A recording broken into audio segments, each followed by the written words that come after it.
Bonsoir, chers amis.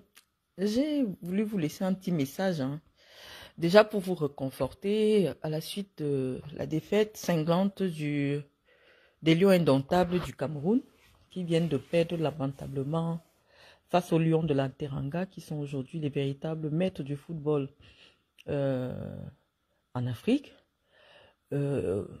Pour qu'on se donne l'occasion un peu d'échanger là-dessus. Vous savez, nous, on est loin, on essaie un peu de regarder. Mais ce serait, comme je vous ai dit, une faute de notre part de ne pas venir vous donner les tenants et les aboutissants de ce qui se joue actuellement au niveau du football camerounais. Donc, essayez un peu de partager pour qu'on essaye de sensibiliser. Nous avons dit que nous ne sommes plus les influenceuses. On va maintenant sensibiliser sur les problèmes, sur les questions qui intéressent les Camerounais. Donc, aujourd'hui, nous allons parler du fils préféré de Chantal Biya, Samuel Eto'o, de sa gestion du football camerounais, des Lions indomptables et, et des implications politiques de cette gestion calamiteuse du football camerounais. Donc, partagez, essayez de partager. Voilà, je vois que vous êtes déjà 62, ça veut dire que vous êtes réunis rapidement. Bon, que dire? Les Lions indomptables du Cameroun sont devenus méconnaissables. L'équipe du Cameroun est méconnaissable. Mais l'équipe du Cameroun est la conséquence directe de la gestion des affaires politiques, publiques et sociales du Cameroun. Vous ne pouvez pas avoir un pays où rien ne marche, mais vous voulez absolument que l'équipe nationale continue à être l'arbre qui cachait la forêt. Ça fait 41 ans que les victoires de l'équipe nationale du Cameroun ont souvent couvert, ont souvent amené du baume au cœur, là où l'État avait failli, là où l'État avait échoué. Vous savez, Paul Biya, quand Paul Biya avait tous ses moyens, il avait bien compris que le football au Cameroun est l'opium du peuple. Et quand Paul Biya avait tous ses moyens, il mettait un accent pour que, au moins cette chose qui restait aux Camerounais, cette chose qui permettait aux Camerounais de se réunir, qu'on appelle le football, soit bien gérée. Vous savez, j'ai passé près de 12 ans à la FECAFOOT et je peux vous dire que des instructions venaient directement du président de la République en ce qui concerne la gestion de notre équipe nationale. Je vous prendrai par exemple la décision de faire revenir Roger Mila à pratiquement 38 ans à l'équipe nationale du Cameroun. Ça a été une décision personnelle du chef de l'État. Parce que quand il a vu que notre équipe était en difficulté, il s'est dit pour le moment, nous n'avons pas encore un attaquant de la trempe de Roger Mila. Il faut rappeler Roger Mila à pratiquement, même à 42 ans, c'est-à-dire que l'âge que Eto'o a maintenant, Roger Mila est parti défendre les couleurs du Cameroun à la Coupe du Monde des États-Unis en 1994.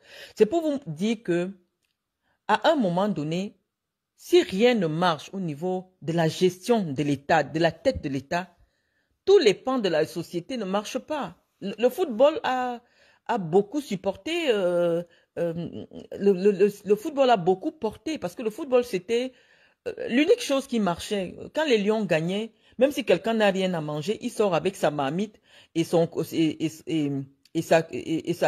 louche, il se met à frapper dehors parce qu'il est tellement content.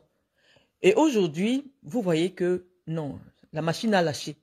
Le football ne peut plus continuer à servir de cache-sexe à ceux qui refusent de bien gérer notre pays. Donc, nous allons commencer par un premier point, c'est l'arrivée de Samuel Eto'o à la FECAFOOT. Parce que ceux qui sont plus jeunes, qui ne savent pas, la FECAFOOT a un mécanisme pour amener quelqu'un à sa tête. C'est-à-dire que pour que ceux qui vont venir vous voter soient convaincus que vous êtes la personne qu'il faut, à la place qu'il faut, ils vous demandent vos classes. Depuis que la FECAFOOT existe, on n'a jamais vu quelqu'un sortir du terrain. C'est-à-dire que tu es joueur. Et dès que tu quittes joueur, toi tu refuses d'occuper tous les postes de gestion qu'il faut occuper pour arriver à la tête. Tout cela a été possible parce que c'est le fils de Chantal Biya, qu'on appelle Samuel Eto'o, qui avait décidé que lui, il sort directement des terrains, il ne veut pas comprendre que le management du football n'a rien à voir avec le fait d'avoir joué. S'il a joué, c'est parce qu'il a été managé par des gens qui n'ont jamais joué au football. Je vous dirais que toutes les coupes que le Cameroun a ramenées, les coupes d'Afrique que le Cameroun a ramenées, ceux qui géraient l'Africa Foot n'ont jamais joué au football. Parce qu'aujourd'hui, on est heurté par le fait que le football camerounais soit géré par une méga star, suivie par 14 millions, 20 millions de gens sur les réseaux sociaux. Et donc, c'est difficile d'avoir un avis sans voir... on les appelle maintenant les églisiens. Tous les églisiens venir vous insulter. Ça fait que nous, les intellectuels du sport, à un moment donné, on se soit retirés, on décide qu'on ne parle plus. Parce que ça devient déjà comme une secte, ça devient déjà de la sorcellerie.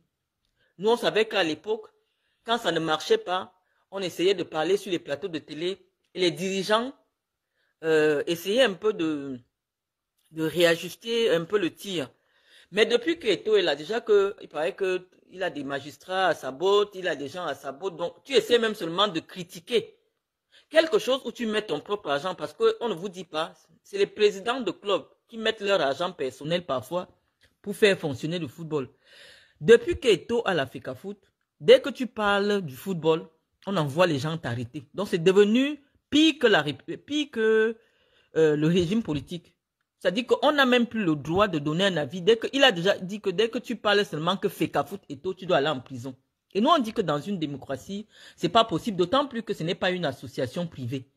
C'est une association qui a reçu en fait, à qui l'État a donné une partie de sa mission de gérer les émotions des Camerounais, de gérer ce que les Camerounais aiment. Et donc, comme c'est une affaire qui appartient à tous les Camerounais, quelle que soit leur sensibilité, leur bord politique, leur niveau intellectuel, non, chaque Camerounais doit donner son avis. Et cet avis doit être écouté. Parce qu'aujourd'hui, dès que quelqu'un fait une sortie, j'ai vu la sortie de Steve Fa, vous allez voir des officines organisées, hein, une répression sans faille contre tout citoyen qui veut s'insurger contre la gestion calamiteuse du football au Cameroun. Donc, je vous disais que ceux qui ont fait en sorte que l'équipe nationale du Cameroun, les Lions indomptables, gagnent des trophées, c'était des gens qui n'ont jamais joué au football. Et la particularité de 2021, c'est qu'on a un président de la République qui est affaibli. Donc, il ne s'occupe plus, il n'a plus le temps de s'occuper d'un certain nombre de choses. Et donc maintenant, c'est sa femme qui a pris le pouvoir, qui décide que comme elle aime bien, parce que ce que vous ne savez pas, Samuel Eto'o, il va souvent manger en moment quand la première dame est là-bas, il va là-bas. C'est vraiment un enfant de la maison. Hein. Il vient, la première dame l'a apprécié à la télé et donc il fréquente régulièrement la famille Biya. Et donc quand il décide de prendre la tête de l'Africa Foot, oui, je vous dis que c'est les moyens de l'État. C'est la présidence de la République qui fait campagne pour lui quasiment. C'est-à-dire qu'on appelle les préfets, les sous-préfets, pour dire aux électeurs de venir voter Samuel Eto'o. Et on fait la pression. Tous les électeurs qui étaient soit des présidents de sous-section RDPC, vous savez que dans le sport, tous ceux qui ont une implication dans le sport, généralement, sont aussi dans la politique. Donc, qu'est-ce que l'État fait quand on veut décider de la personne qui veut être élue, surtout voilà, on appelle les sous-préfets, on appelle les préfets pour dire que bon voilà, tous ceux qui vont venir voter, comme ce sont les présidents de sous-section, comme ils ont des petits intérêts politiques, celui qui ne vote pas le candidat de l'État on va le punir jusque dans ses affaires. Donc c'est très compliqué. Et c'est comme ça qu'on met la machine de l'État pour que Samuel Eto'o soit élu. Et je vais vous dire pourquoi, malgré le fait que Bonbon Joya, le fils Bonbon Joya, Sédou, était de l'équipe qui a fait ramener la CAN en 2017. Il a un parcours à l'intérieur de l'Africa Foot. Il est vice-président de la CAF. Il est à l'Africa Foot depuis 20 ans. Il a occupé tous les postes jusqu'au poste de vice-président. Chantal Biya dit qu'elle n'aime pas Sédou Mbombo Njoya. Et on dit que tu n'aimes pas Sédou Mbombo Njoya, pourquoi? Elle dit à ses proches que, apparemment, la petite sœur du père de Sédou Mbombo Njoya devait épouser le président, devait épouser Paul Biya. C'est pour ça qu'elle n'aime pas Sédou.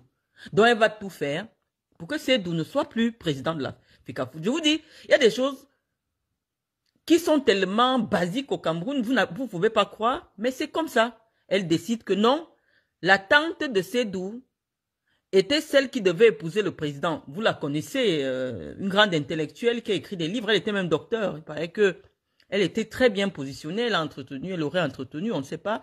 Mais il se raconte dans les couloirs du palais que elle faisait partie des femmes que le président devait épouser. Et donc, malheureusement, c'est la petite sœur du père de Sédou.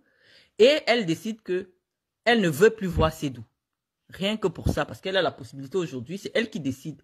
Quand vous voyez un document sortir sur très haute instruction du président, généralement, c'est Chantal Biya qui décide de ce qui se fait. Et donc, Chantal Biya dit qu'elle n'aime pas Sédou et elle veut mettre Eto'o.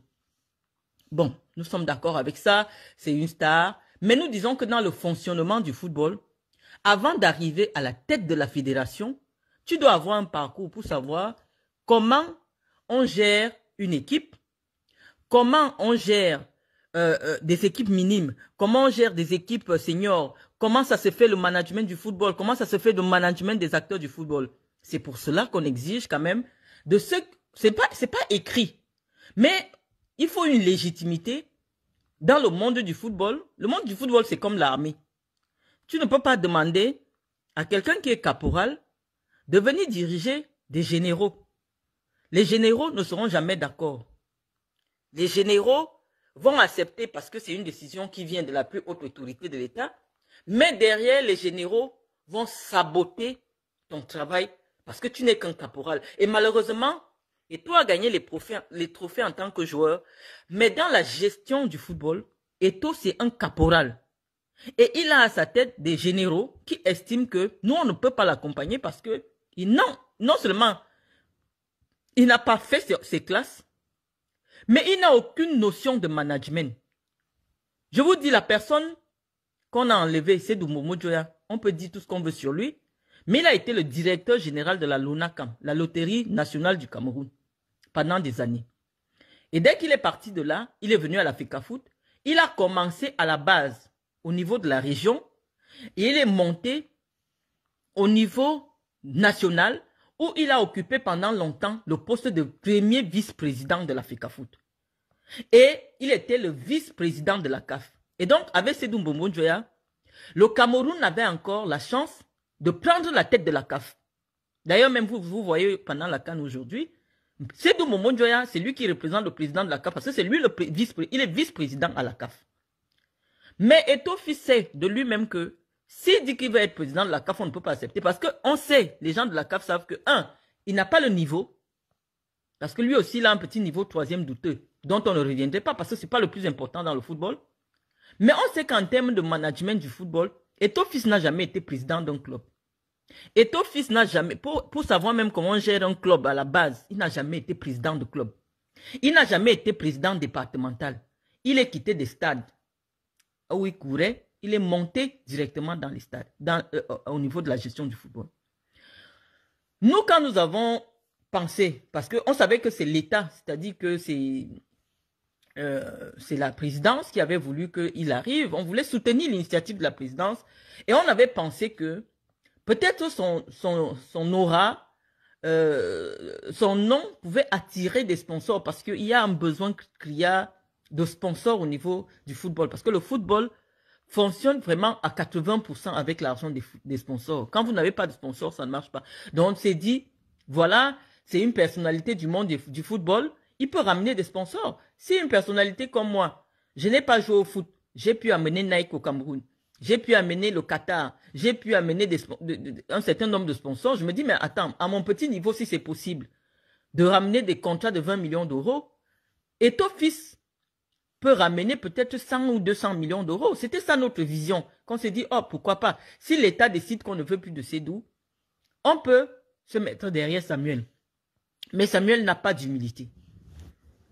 Le seul problème de Samuel, c'est que Samuel n'a pas d'humilité. Et le problème de l'ego de Samuel, ça n'a pas commencé aujourd'hui. C'est-à-dire que Samuel, on a toujours su, même pendant qu'il était à l'intérieur de l'équipe nationale du Cameroun, que son ego surdimensionné a toujours été la cause des quoi qu'il y a eu pendant les expéditions des Lions Indomptables. Parce que quand je parle comme ça, si Samuel est là, il sait que moi, je ne dis pas ce qu'il faut.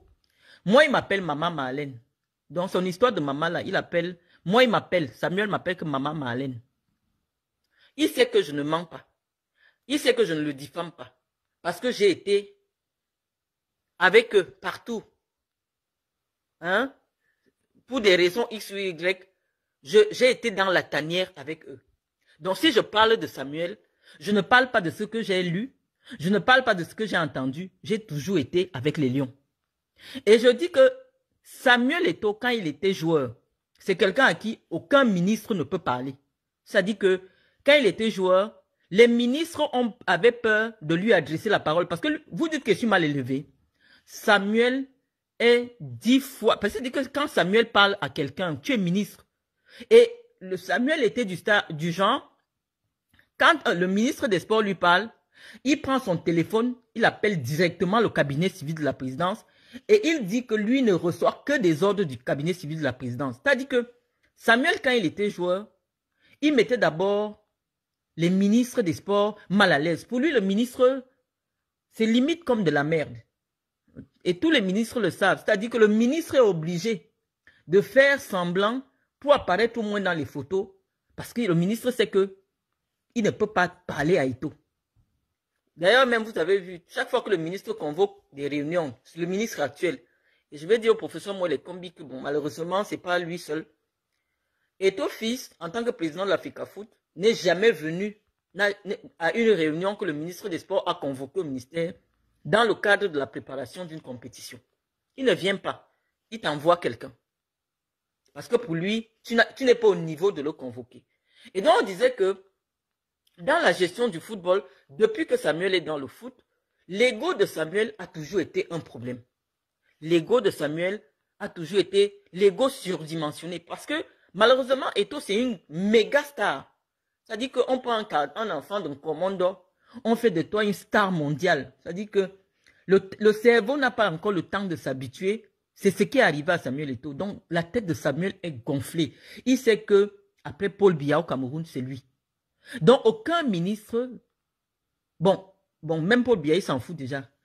Après Chantal Biya au Cameroun, c'est lui. Donc, personne ne peut rien lui dire. Personne ne peut dire quelque chose à Samuel. C'est Samuel qui doit décider de ce qui se passe. Samuel Eto'o a décidé que Son va être l'entraîneur du Cameroun. Pour la simple raison que Son, parmi les anciens joueurs, il fait partie des gens qui ont accepté de monter la poitrine pour décider que Eto'o va devenir président de l'Africa Foot. Parce que on avait reproché, ça se disait dans les couloirs de l'État, que tous les anciens joueurs, tous ceux qui ont joué avec Samuel, étaient contre Samuel parce que je vous assure que dans les vestiaires des Lions, ceux qui acceptaient parler avec Samuel, c'était par hypocrisie. Tous les Lions indomptables vous le diront. Quelqu'un qui acceptait parler avec Samuel publiquement ou officieusement, c'était de l'hypocrisie. Et Samuel avait entendu dire que tous les anciens joueurs du Cameroun étaient contre lui. Et donc, la seule personne qui n'avait rien à perdre, rien à gagner, parce que Samuel lui a donné un petit coup de main quand il a été malade, c'est Son. Donc, Son a accepté de venir montrer son visage quand Eto'o était candidat. Et donc, quand Eto'o prend l'Africa Foot, il décide, il s'en fout des compétences de Son. Il s'en fout, il dit, c'est pour montrer aux autres que quand quelqu'un lui est fidèle, il est capable de faire de toi ce que lui, il décide. Et il a décidé que il va mettre Son, qui est inexpérimenté, entraîneur des Lions indomptables du Cameroun. C'est comme ça qu'il écrit à sa maman, qui est Chantal Biya, que j'ai décidé que le seul qui m'a soutenu va devenir l'entraîneur de l'équipe nationale Fanion du Cameroun. Et une décision qui était contre l'avis du ministre des Sports. Parce que quand on parle du ministre des Sports, Moelle Kombi, avant d'être ministre des Sports, il est le conseiller de Paul Biya. Je crois que jusqu'à actuellement, son bureau est là-bas à la présidence. C'est-à-dire qu'en termes de pertinence dans la vie, les avis qui sont donnés dans la gestion des affaires du sport, Mwele Kombi est le conseiller de Paul Biya. Mwele Kombi dit que il faut qu'on laisse Conceição parce que Conceição a des résultats. Conceição a un parcours et il est en train de former un groupe. Il ne trouve pas l'opportunité de changer d'entraîneur.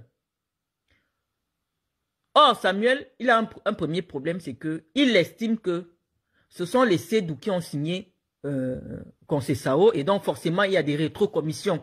Malheureusement, ça fonctionne comme ça dans le football. Il y a de l'argent derrière, il y a les micmacs. Il veut d'abord faire du mal à Cédou. Donc, il faut que les rétrocommissions et tout ça, ça s'arrête et qu'il mette sa personne. Vous n'avez pas me dire aussi qu'il n'y a pas les rétrocommissions là-bas. Il y a les rétrocommissions. Mais, il voulait mettre sa personne. Or, le ministre est le conseiller de Paul Biya. Et le ministre est la personnalité qui peut donner l'avis objectif parce que lui, il est là depuis, il observe. Le ministre dit que Conceição doit rester.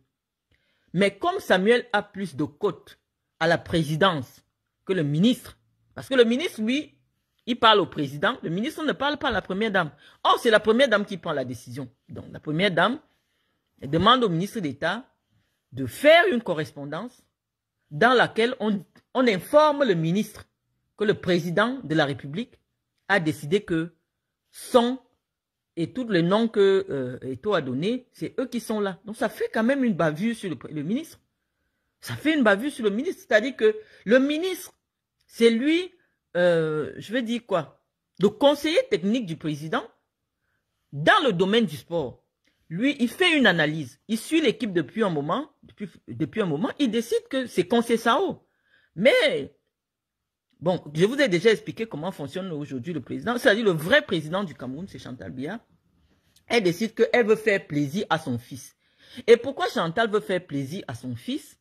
C'est uniquement parce qu'elle a vu que Samuel, en 2018, lui a permis de redevenir première dame en appelant à voter son mari en 2018. Donc, elle dit, on doit récompenser Samuel parce que, malgré tout, il avait mis de sa personne pour demander que Paul Biya soit réélu. Sauf que Paul Biya, quand il était encore conscient, quand il n'était pas encore malade comme maintenant, Paul Biya était fâché de Samuel. Pourquoi? Premièrement, Samuel, quand il était joueur, a refusé de prendre le drapeau du Cameroun, qui est le berceau de nos ancêtres, pour l'amener à une compétition. Et ça, Paul Biya ne l'a jamais digéré. Le fait que Eto'o refuse publiquement de prendre le drapeau du Cameroun, je ne sais pas comment les ancêtres du Cameroun vont lui permettre, vont lui donner l'opportunité de réussir avec cette équipe. En Fandena, devant le monde entier, Eto'o avait refusé de prendre le drapeau. Et ça, le président n'a pas accepté. Le président, c'est pas quelqu'un, il est lent à la colère. Le président, je vous ai dit, Paul Biya est comme Dieu. Quand il est fâché, vous ne savez pas quand il est fâché. Donc, je vous dis que le président, quand le président avait encore la main, le président n'a pas été content que Eto'o humilie tout un premier ministre au stade en refusant de prendre le drapeau. Deuxième chose, lorsque le Cameroun va organiser la CAN, ceux qui sont à la présidence de la République nous expliquent que Samuel Eto'o aurait négocié qu'une somme de 1 milliard soit débloquée pour aller convaincre les gens de la CAF à nous maintenir la compétition qui devait être déplacée. On a sorti l'argent et finalement, malgré cela, la CAN n'a pas été maintenue à la date qui devait être jouée. Donc le président n'était pas très content par rapport à ça. Le président n'était pas très content par rapport à tout cela. Malheureusement, quand l'élection de la FECAFOOT arrive, le président n'a plus la main, comme je vous ai expliqué. C'est-à-dire que certaines décisions, lui aussi, ça le trouve là-bas, comme ça. Il ne peut pas venir vous dire que non. Le papier qu'on a sorti pour dire que sur haute instruction de moi, là, ce n'est pas moi, je ne suis pas au courant. Le président ne peut plus venir vous dire ça. Le président ne peut pas vous dire ça. Donc maintenant, les gens prennent sur haute instruction, sur haute instruction. Et c'est comme ça que Son se retrouve à la tête de l'équipe nationale. Prenez les entraîneurs de toutes les sélections qui ont amené la Coupe d'Afrique des Nations. Regardez leur parcours, regardez leur CV, regardez même leur charisme. Parce que pour gérer les stars de la dimension, les grosses stars, parce que je vais vous dire, moi j'ai traîné avec les Lions Indomptables. Je vous dis, c'est des gars qui gagnent gros. Parce que quand on vous parle des affaires des footballeurs, vous n'avez même pas l'idée. Moi, Samuel le sait. J'étais une amie de son manager et avocat, José Maria. Moi, j'ai vu la fiche de salaire de Samuel Eto'o quand il était au Milan. Ce n'est pas les choses qu'on raconte souvent là. Samuel Eto'o gagnait 848 000 € par mois. Donc, on vous dit que quelqu'un gagne près de 700 millions de francs CFA par mois. Ce n'est pas le jeu. C'est quelqu'un qui n'est pas facile à manager. Et donc, ce n'est que les blancs, les entraîneurs blancs là, comme ils ont l'habitude de voir des grosses stars, voilà, quand ils arrivent, ils ont suffisamment de recul. Quand vous avez en face de vous un enfant qui gagne 750 millions de francs CFA par mois, non, il faut être sorcier. La sorcellerie même ne suffit plus. Il faut être à une autre dimension pour savoir imposer son autorité à cet enfant-là. Parce que quand vous voyez un jeune comme Onana, si on vous donne le salaire d'Onana, Onana n'est pas loin de 400 millions de salaire par mois. Donc, un enfant qui gagne 400 millions de salaire par mois, un Sambanak, tu ne peux pas le gérer. Tu ne peux pas le gérer. Même si vous allez faire semblant, vous allez faire... C'est quelqu'un qui n'est plus normal. Donc, il faut des gens qui ont suffisamment de recul pour pouvoir s'imposer. Parce que malgré tout, c'est des gamins. Malgré tout ce qu'on peut dire, ce sont des enfants.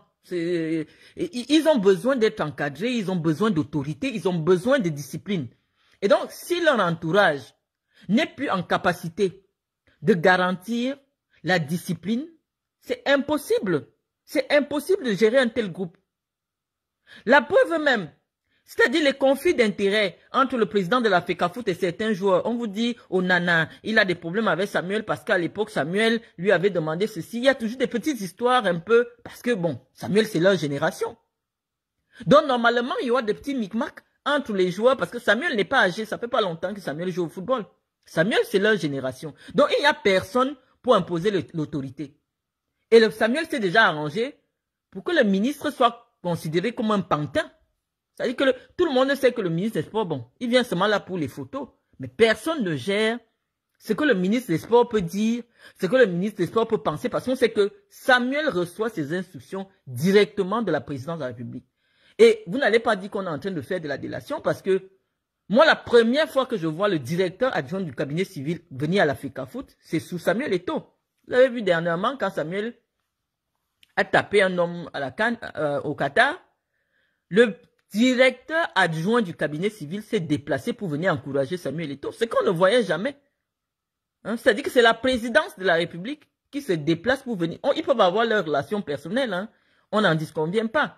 Mais si vous vous voyez dans un cadre privé, personne ne viendra vous dire que vous vous voyez dans un... Mais quand le directeur adjoint du cabinet civil se déplace pour venir à la FECAFOOT, saluer Samuel Eto'o, ça veut dire ce que ça veut dire. On est désolé, mais ça veut dire ce que ça veut dire. Donc, actuellement, là, personne ne peut parler à Eto'o. Et Eto'o a un problème, c'est que comme il est sorti des stades sans avoir le temps de devenir un être humain normal, un dirigeant, lui, dans sa tête, l'unique star de l'équipe du Cameroun, c'est lui.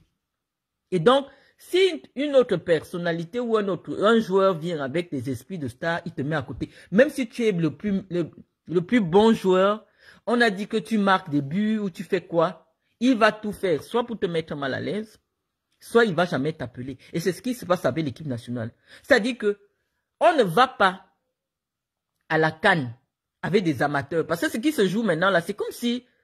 Non, l'équipe du Cameroun qui allait aux compétitions, c'était généralement des équipes qui jouent ensemble depuis 5, 6, 7, 8 ans. Or, depuis que Samuel Eto'o est là, on a l'impression que à chaque compétition, il y a une nouvelle composition. Les joueurs viennent, ils disparaissent. On ne sait pas pourquoi ils sont là. On ne sait pas pourquoi ils ont disparu. Subitement, les joueurs disparaissent. On ne sait pas. Simplement pourquoi? Parce que si tu n'as pas fait suffisamment de salam alek à Samuel Eto'o, à son entourage, on ne t'appelle plus. Parce qu'on suppose que si tu veux trop jouer la star, alors que la plus grosse star, ça doit être le président, toi, on ne t'appelle plus. Mais je voudrais dire à Samuel que Samuel, tu es devenu star parce qu'il y avait quelqu'un comme Iya Mohamed, très effacé. Personne ne voyait jamais Iya. Moi, j'ai été avec vous. J'ai souvent été même, j'ai toujours été avec vous. Si tu m'appelles Maman Marlène, tu me connais bien. Iya Mohamed n'ouvrait jamais la bouche. Et on ne savait pas, moi j'avais dit un jour sur un plateau de télé, on ne savait pas si Iya Mohamed parle l'anglais ou il parle le français. Moi, je n'avais jamais entendu, alors que j'étais dirigeante à l'Africa Foot, hein, mais je n'avais jamais entendu 10 phrases complètes du président de l'Africa Foot.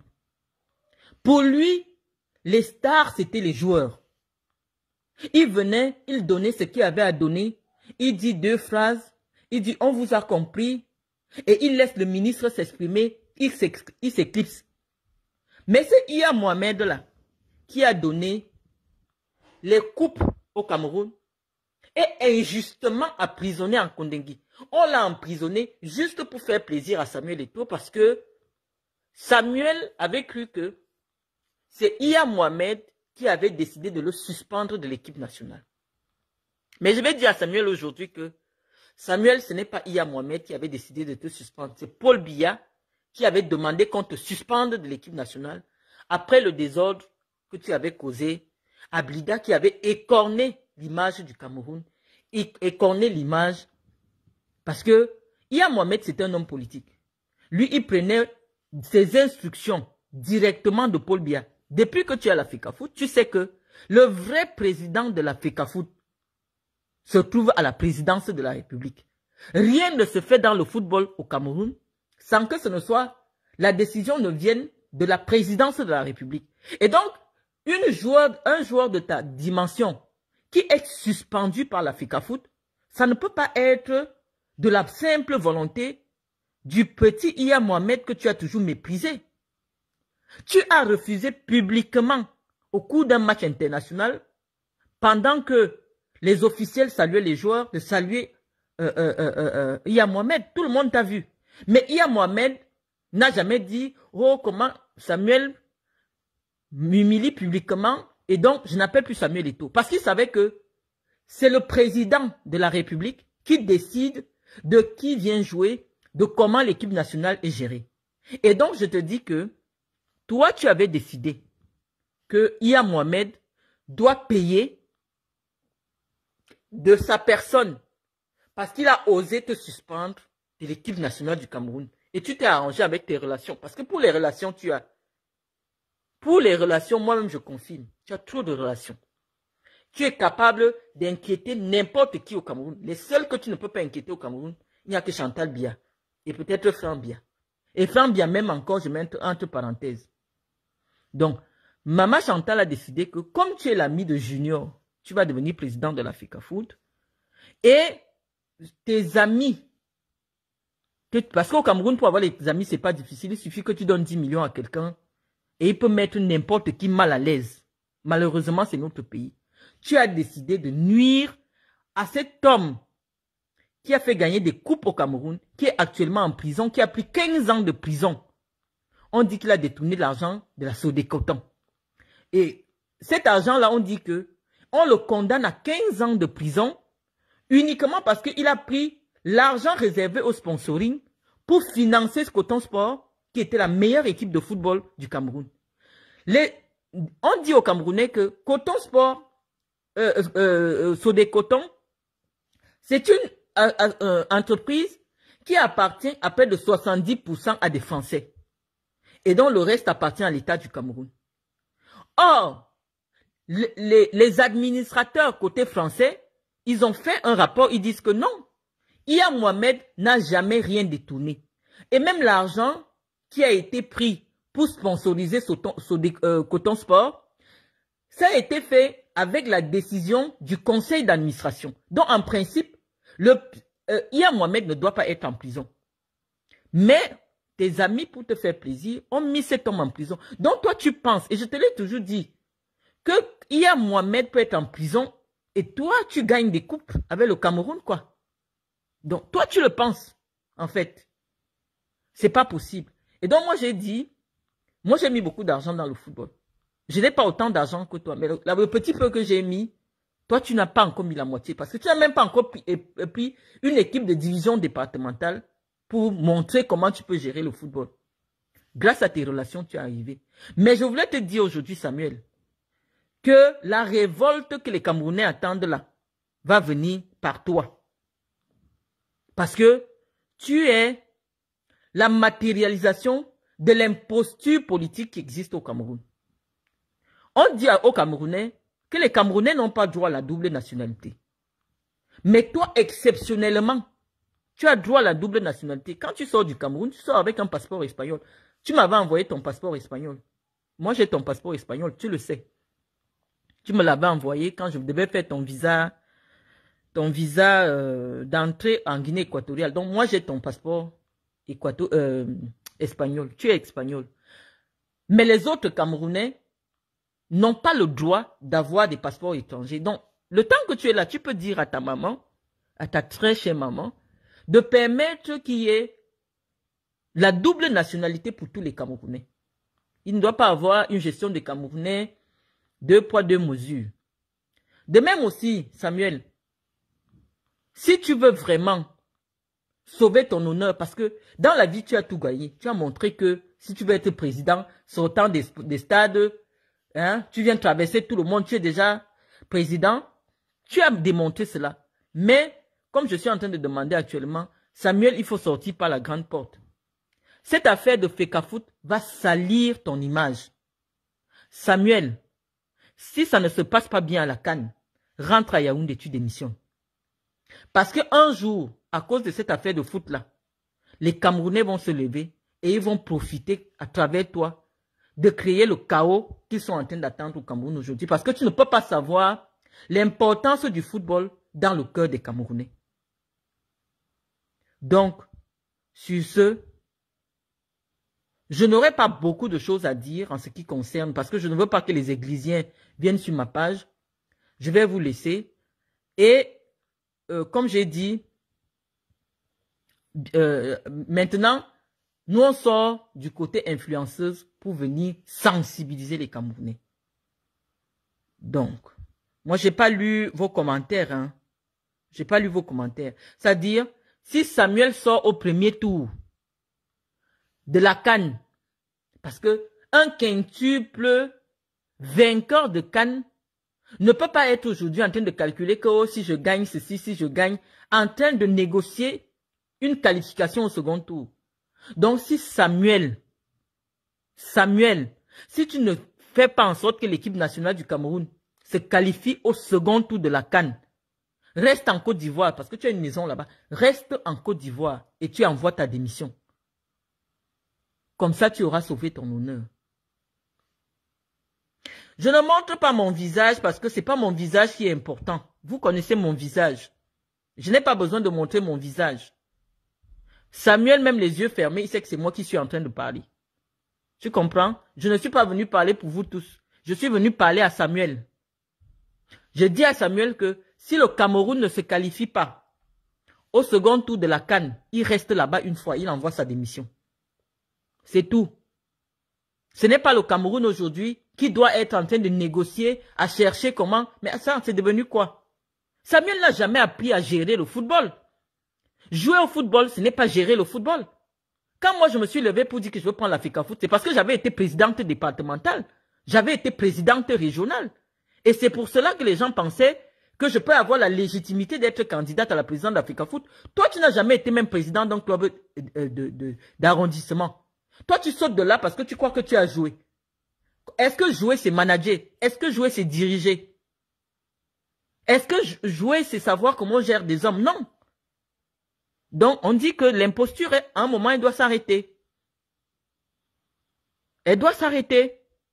Donc, si le Cameroun aujourd'hui n'arrive pas à traverser le premier tour, on ne dit pas du mondial, le premier tour de la CAN,